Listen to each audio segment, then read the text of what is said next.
My name is Daniel, and for 11 years I stocked shelves at a hardware store off Route 9 in a town nobody outside of it could point to on a map.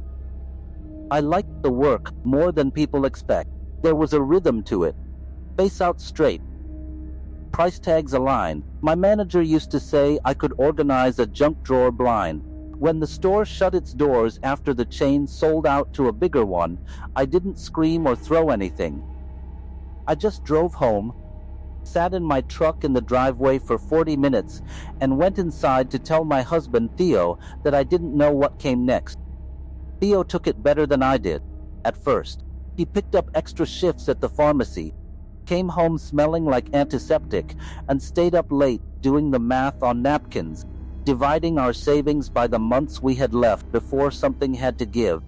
I watched him do that math 3 or 4 nights in a row before I stopped watching.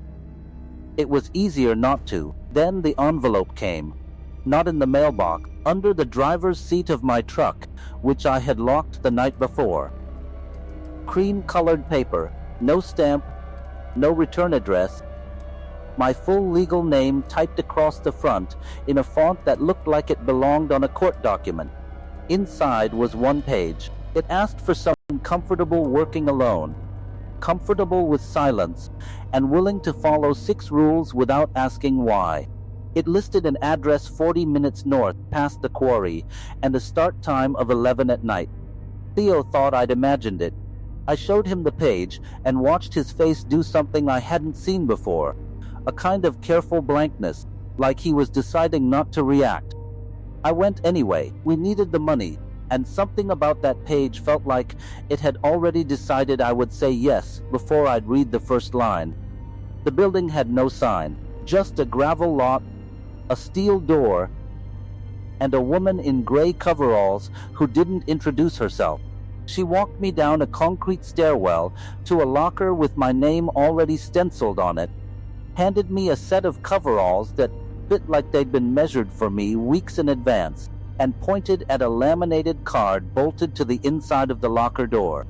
6 lines, numbered. No explanation underneath any of them. I read the first one twice before my hands stopped feeling like they belonged to me.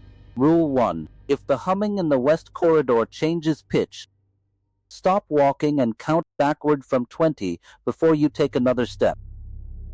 I looked at the woman in coveralls. She was already halfway down the hall, like she'd stopped expecting new hires to ask questions a long time ago. I found out what the facility actually was on my 2nd week, and even now I only half believed the explanation I was given. It isn't a government building, not in any sense that would show up on a budget report. It's privately funded, older than any paperwork inside it admits, and it exists to hold things that don't behave the way matter is supposed to behave. Not aliens, not government experiments gone wrong, just things that were found, one at a time, over the better part of a century, and quietly moved somewhere they couldn't hurt anyone who didn't already know they existed.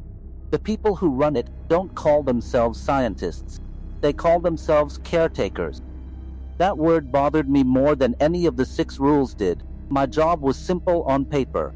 Restock supply carts, replace filters, mop the lower corridors, note anything unusual in a logbook chained to the wall outside the break room. I was told on my first real night that the west corridor hums at a frequency you stop noticing after a while, low and even, like a refrigerator 2 rooms away. Rule 1 exists because sometimes, for no reason anyone has ever explained to me, the hum changes, rises half a step, goes thin, almost metallic. The first time it happened, I was pushing a cart past a door with no number on it, and the pitch shifted so gradually, I almost convinced myself I'd imagined it. Then I remembered the rule. I stopped. I counted backward from 20 in my head, and on 12 I heard something on the other side of that unmarked door shift its weight, slow and deliberate, like it had been leaning against it and had just decided to stand up straight. By the time I reached 0, the hum was back to normal, and whatever had moved had gone still again. That was the last night I ever let myself get curious about that corridor. Rule 2 came from a different kind of mistake. Never leave a coffee cup, a cup of any liquid, sitting unattended anywhere on sublevel 2, even for 30 seconds.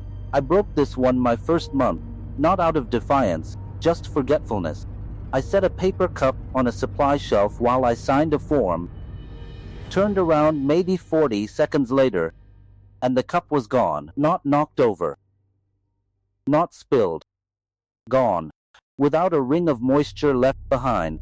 A caretaker named Ruth found me staring at the empty shelf and told me, in a voice with no patience left in it, that sublevel 2 has something living in the gaps between the walls that doesn't eat food. It drinks, and once it learns your scent from something you've left behind, it starts leaving things for you in return.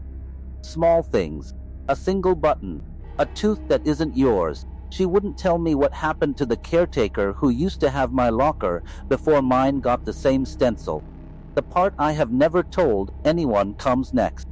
Rule 3 is about a room on the far end of sublevel 3 that everyone calls the quiet room, though its actual designation is a string of numbers nobody bothers memorizing. The rule states that if you are assigned to clean that room, you knock twice before entering, wait exactly 10 seconds, and if you hear 2 knocks answer back, you do not open the door. You radio the night supervisor and you walk away. I asked Ruth what was supposed to happen if I didn't hear anything back. She said that meant it was safe to go in, but she said it the way you'd say something you didn't fully believe yourself.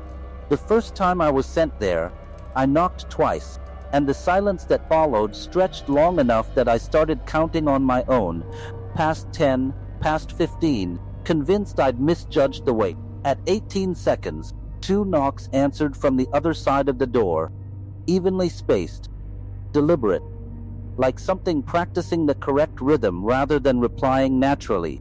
I backed away before I'd finished processing what I'd heard. My radio call came out steadier than I felt. The supervisor who answered didn't ask any follow-up questions. That told me more than an explanation would have.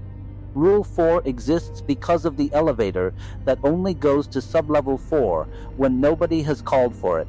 If the doors open on their own and the car is empty, you do not step inside, even if it seems to be waiting for you. This is a great fake test so that we can get rid of the issue. I learned this one secondhand from a caretaker who no longer works there, who told me in the break room, in a voice flattened by exhaustion, that he stepped into that elevator once on a slow night out of simple boredom, and the ride down took 11 minutes for a trip that should take 40 seconds. He wouldn't describe what the doors opened onto when they finally parted. He just said he pressed the button for sublevel 1 and stood facing the corner the entire way back up, and that he still, months later, could not stand with his back to an elevator door in any building, anywhere. Rule 5 governs the freezer unit in the staff kitchen, which is not, according to Ruth, actually connected to any refrigeration system that exists on the building's schematics. You are permitted to open it once per shift, and only once. If you open it a second time in the same night, you are required to report directly to the night supervisor before doing anything else, no matter what you find inside, and no matter how ordinary it looks. I never asked what happens if you don't report it. I didn't want an answer that specific. Rule 6 is the one that unsettles me most, because it isn't about avoidance at all. Every night, at exactly 2 in the morning, you are required to say your own name out loud. Once, standing anywhere in the building, regardless of whether anyone else is present. Ruth explained this the way you'd explain something you'd stopped questioning years ago. She said the building keeps track of who's inside it by other means than badges and cameras, and the 2 a.m. check is how it confirms you're still you. I asked what happens if you forget. She looked at me for a long moment before she answered, and said that twice, in her 14 years there, someone forgot, and by morning nobody on staff could remember their names either. Only that a locker in the changing room had been assigned to somebody once. I have followed all 6 rules every night since, without exception. even on nights when exhaustion made my eyes burn and my feet ache in a way that made the 2 a.m. name check feel absurd. Whispered in an empty stairwell at the bottom of sublevel 1. I tell myself it's just a job, the same as stocking shelves was a job, just with stranger inventory and better pay. Theo still doesn't ask about my nights, and I've stopped offering details because the one time I tried, halfway through describing the humming corridor, he set down his fork and asked me, very quietly, if I remembered a woman named Ruth mentioning her own start date. I said I didn't. He said neither could he, and neither of us has brought it up since. I still walk sublevel 2 some nights and think about the cup that vanished without spilling a drop. And I wonder, more often than I'd like to admit, what exactly it is that's learning the shape of me, one small object at a time.